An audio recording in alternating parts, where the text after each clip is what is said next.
प्रभु यीशु के सामर्थ्य नाम में आप सबको जय मसीह की। Praise the Lord.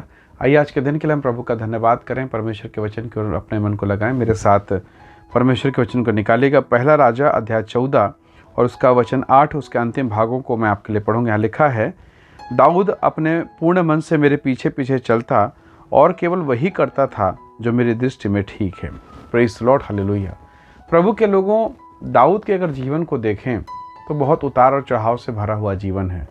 यदि आप पुराना नियम के राजाओं के जीवन को देखते चले जाएं, उनका अध्ययन करें, तो आपको इज़राइल और यहूदा के राजा के विषय में ये जानकर बड़ा आश्चर्य होगा।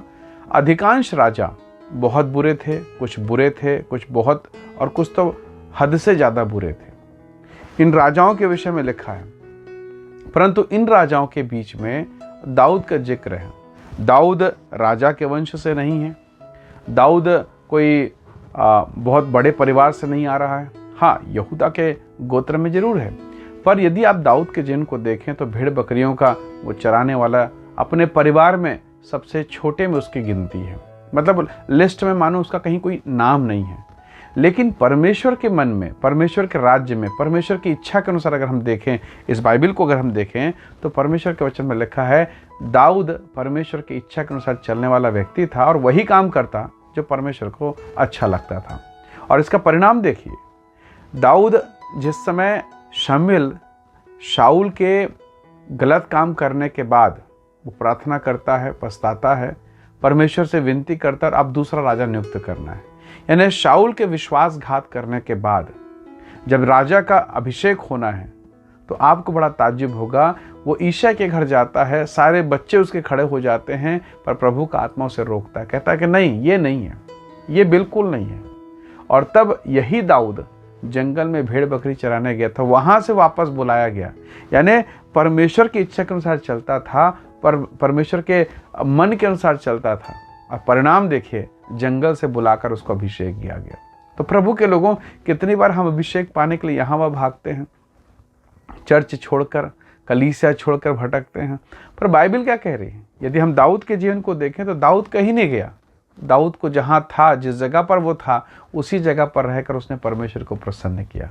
और परिणाम देखिए, अभिषेक देने के लिए स्वयं परमेश्वर का अभिषिक्त सेवक उसके घर पर आया, और उसके घर के लोगों ने उसे जंगल भेज दिया था। उसके घर में आज अभिषेक का कार्यक्रम है ना, फिर भी जरा सोचिए, आपके घर में कोई बड़ा कार्यक्रम हो, बड़ा इवेंट हो, और आप अपने घर के किसी छोटे बच्चे को या किसी व्यक्ति को कहीं बाहर भेजेंगे? कभी नहीं।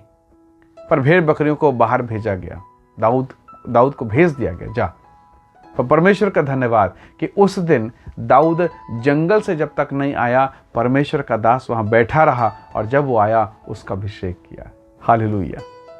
देखिए परमेश्वर के अनुग्रह को देखिए। दाऊद ने, मुझे नहीं लगता कि मैंने कहीं पढ़ा हो कि दाऊद ने कहा कि प्रभु मुझे शक्ति दीजिए ताकि मैं दुष्ट आत्मा निकालूं, मुझे शक्ति दीजिए ताकि मैं अनोखे काम करूं। नहीं, कभी शायद नहीं मांगा हो, पर उसके भजन कीर्तन के कारण, परमेश्वर की भक्ति के कारण प्रभु ने उसे ऐसा गिफ्ट दे दिया। शायद पता नहीं दाऊद को पता भी है कि नहीं, लेकिन जब वो बजाता था तो शाऊल राजा के अंदर का दुष्ट आत्मा भाग खड़ा होता। Praise the Lord, hallelujah. कब? जब आप परमेश्वर की इच्छा के अनुसार, परमेश्वर के मन के अनुसार चलते हैं। इस दाऊद को कितने लोग मारना चाहते थे, खुद शाऊल मारना चाहता था, बड़े बड़े राजा उससे युद्ध लड़े, पर क्या हुआ? कोई भी व्यक्ति दाऊद को हरा नहीं सका। 66 युद्ध उसने लड़ा, 66। हर बार पूछ के जाता, प्रभु मैं जाऊं ना जाऊं, प्रभु मैं करूं ना करूं। प्रभु से पूछता, दासों से पूछता, अगुओं से पूछता, और जाकर युद्ध लड़ता। 66 युद्ध उसने लड़े, एक भी नहीं हारा। Praise the Lord, hallelujah. कारण क्या था? परमेश्वर के पीछे चलना, परमेश्वर की इच्छा के अनुसार चलना। बहुत बार हम अपने जीवन में हार जाते हैं, बहुत बार हम अभिषेक के लिए यहाँ वहाँ हाथ मारते हैं, बहुत बार हम सांसारिक चीज़ों के लिए या कई बार स्वर्गीय वरदानों के लिए हम अपने आप को शोकित और दुखी कर डालते हैं। परंतु देने वाला तो परमेश्वर है, क्यों ना हम परमेश्वर को मांगें। बाइबल कहती है, मांगो तुम्हें दिया जाएगा, ढूंढो तुम पाओगे, खटखटाओ तुम्हारे लिए खोला जाएगा। तो मांगना है तब तक जब तक मिल ना जाए, खटखटाते रहना तब तक जब तक मिल ना जाए। तो प्रभु के लोगों, परमेश्वर का वचन कहता है, दाऊद परमेश्वर की इच्छा के अनुसार, परमेश्वर के आत्मा के मनसा के अनुसार चलने वाला व्यक्ति था, और इस कारण परमेश्वर ने भेड़ बकरी चराने वाले को इस्राएल देश का राजा बना दिया, जंगल में रहने वाले को अभिषेक दे दिया। सितार बजाने वाले को दुष्ट आत्मा निकालने का अधिकार दे दिया। Praise the Lord, hallelujah. परमेश्वर के लोगों, मैं समझता हूँ कभी दाऊद ने प्रार्थना नहीं किया होगा कि प्रभु मुझे राजा बना दे, प्रभु मुझे राजा बना दे, मैं परेशान हूँ बकरी चरा चरा के, मैं परेशान हूँ भेड़ चरा चरा के। कभी भी उसने शायद प्रार्थना नहीं किया। परमेश्वर ने उसके लिए स्थान बना लिया। Hallelujah, praise the Lord. शायद उसने कभी नहीं प्रार्थना की प्रभु कि शाऊल को दुष्ट आत्मा पकड़ ले और मैं जाके निकालूं और फिर मेरा प्रमोशन हो जाए। कभी नहीं। परमेश्वर ने प्लान किया। Praise the Lord. उसने कभी नहीं कहा होगा प्रभु जी कि मेरे 7 और भाई हैं, उनको तू मत चुनना, मैं जंगल में हूँ प्रभु, देख मैं इतना भेड़ बकरी चरा रहा हूँ और उसके बावजूद आपके लिए टाइम निकालता हूँ, मुझे चुनना प्रभु, 7 को मत चुनना। कभी उसने शायद ऐसा प्रार्थना नहीं किया हो। फिर भी प्रभु ने उस पर दया किया, फिर भी उसे चुन लिया। क्यों?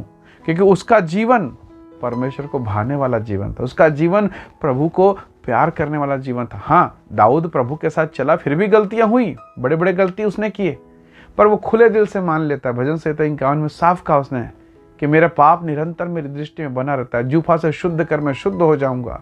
हालेलुया। यानी गलती करने के बाद वो एक्सेप्ट करता, मान लेता, वो बहानेबाजी नहीं करता है। आदम और हव्वा ने बहानेबाजी किया। आदम ने कहा जिस स्त्री को तूने दिया उसी ने डुबा दिया, उसी ने गड़बड़ किया ना। उसने ऐसा नहीं कहा। उसने कहा प्रभु मेरा पाप मेरी नजरों पे बना है, मुझे धो, मुझे पवित्र कर। तो दाऊद के समान हृदय, कितना सुंदर। प्रभु ने कहा कि यह तो मेरे मन के अनुसार का व्यक्ति है। प्रभु के लोगों, हम जहाँ रहते हैं, जिस दशा में रहते हैं ना, उसका एक प्रभाव हम छोड़ते हैं। यदि आप इत्र लगाकर, खुशबू लगाकर, परफ्यूम लगाकर, डियो लगाकर घूमें, तो आप जिस मार्ग से गुजरेंगे ना, कम से कम कुछ दूरी तक, शायद वो 1 मीटर हो, आधा मीटर हो, वो खुशबू आपके पीछे पीछे चलती रहेगी। हालेलुया। तो जो आप करते हैं उसका प्रभाव पहुंचेगा। दाऊद ने जो किया उसका प्रभाव उसके बच्चे तक पहुंचा। जिन राजाओं ने बुरा काम किया उसका प्रभाव उनके संतान तक पहुंचा। वो भी दंड पाए, वो भी बिगड़ते चले गए और खराब हो गए। और दाऊद के वंश में प्रभु यीशु मसीह आए। हालेलुया। प्रभु के लोगों, आज के सुबह हम प्रभु से कहें कि प्रभु एक ऐसा मन मुझे दे, एक ऐसा जीवन जो आपसे प्यार करे, आपके पीछे चले, आपको देकर भी कहे कि प्रभु मुझे और देने वाला बना। प्रार्थना में बैठने के बाद और कहे कि प्रभु मुझे और सामर्थ्य दे और मैं बैठ सकूं, आपकी हुजूरी में आ सकूं। परमेश्वर के लोगों, निसंदेह प्रभु आपको आशीष देगा, जंगल से उठाकर अभिषेक करेगा, नीचे स्थान से आपको ऊंचाई पर लेकर जाएगा और आपके हाथ के कामों को आशीष देगा। आइए हम दुआ करें, प्रार्थना करें, प्रभु के नाम का धन्यवाद करें। प्रेमी अनुग्रहकारी स्वर्गीय पिता, मेरे प्रिय लोगों को आशीष दें, अनुग्रह प्रदान करें, और जो वचन इन्होंने सुना है इनके जीवन के लिए यीशु के नाम से आशीष का कारण हो। हम सारी महिमा आपको देते हैं, धन्यवाद के साथ विनती मुक्तिदाता प्रभु यीशु के सामर्थी नाम से मांगते हैं। आमीन, आमीन। प्रभु आप सबको बहुत ऐसे आशीष दे। बहुत धन्यवाद। जय मसीह की। Praise the Lord.